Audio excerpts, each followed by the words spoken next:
Hello বন্ধুরা, নমস্কার। আজকে দেখাবো মটর ডাল দিয়ে শুক্তা ডাল, করলা দিয়ে শুক্তা ডাল রান্না করব।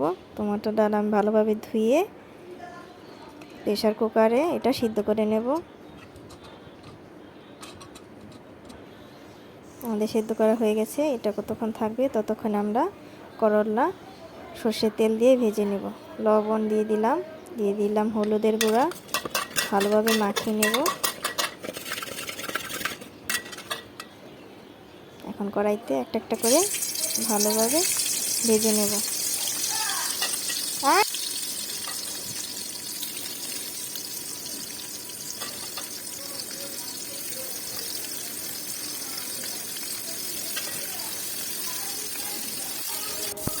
উস্তা ভালোভাবে এভাবে ভেজে নেব। উস্তা বা করলা দিয়ে এই ডাল রান্না করা যায়। তোমরা বাসায় অবশ্যই ট্রাই করবে, দেখবে পেটেও শান্তি পাবে, মনেও শান্তি পাবে। লাল লাল করে ভেজে নেব। আর তোমরা অবশ্যই বাসায় ট্রাই করবে, তারপর আমাকে কমেন্ট করে জানাবে। আমাদের করলা ভাজা হয়ে গেছে, এখন নামিয়ে নেব। দেখো বন্ধুরা, আমার ডাল কি সুন্দর সিদ্ধ হয়ে গেছে। এটা কাটা দিতে হবে না, ডালের কাটা দিতে হবে না। এভাবে চামচ দিয়ে আমি একটু ঘুটে নেব।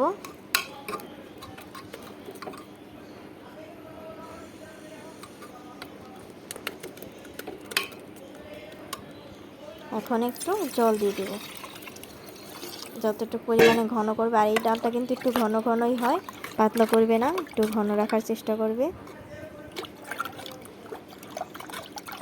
তোমাদের দেখিয়ে দিচ্ছি কেমন পরিমাণ ঘন রাখবে ডালটা। এখন আমি দিয়ে দিচ্ছি লবণ, সামান্য হলুদের গুঁড়া,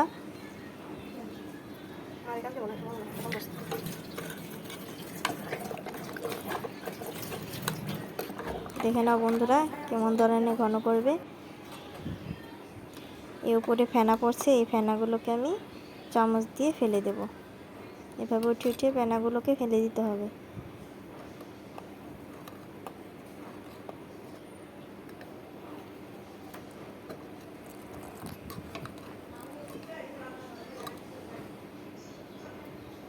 দিয়ে দিব এখানে একটু রাঁধুনি গুঁড়া বা ছোট সস বলে অনেক মানুষ আবার।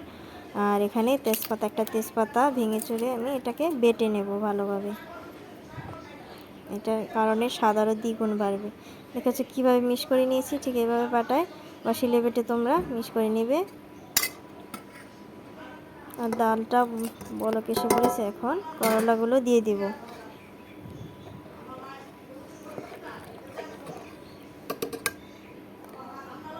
এখন আমি নামিয়ে নেব। কড়াইতে দিয়ে দিলাম একটু সর্ষের তেল। এখন আমি সম্বার দিয়ে নেব। আদা ছেঁচে নিয়েছি, আর রাঁধুনি সসের গুঁড়া একটুখানি দিয়ে দেব। আদা ভালোভাবে ছেঁচা দিয়ে নিতে হবে। দিয়ে দিলাম রাঁধুনি গুঁড়া, দিয়ে দেবো একটু সর্ষে, গোটা সর্ষে দিয়ে দেবো। ভালোভাবে টুস করে ফুটে উঠলেই এখন ডালটা আমি দিয়ে দেব।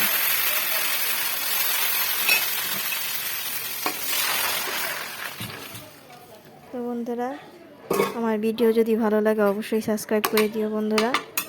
তোমরা সবাই ভালো থেকো, সুস্থ থেকো, আর অবশ্যই কমেন্ট করবে, লাইক করবে, শেয়ার করবে।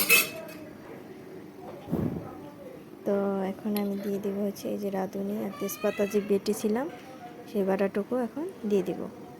ভালোভাবে মিশিয়ে নেব হাতা দিয়ে।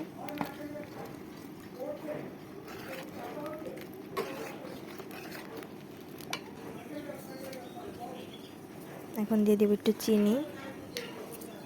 ডালটা মিষ্টি মিষ্টি ভালো লাগে। এই ডালে কিন্তু কখনোই শুকনো মরিচ বা কাঁচামরিচ চলবে না, তোমরা দিবে না অবশ্যই। এখন ডালটা হয়ে গেছে, আমি নামিয়ে নেব। টাটা বন্ধুরা, বাই বাই, সবাই ভালো থেকো।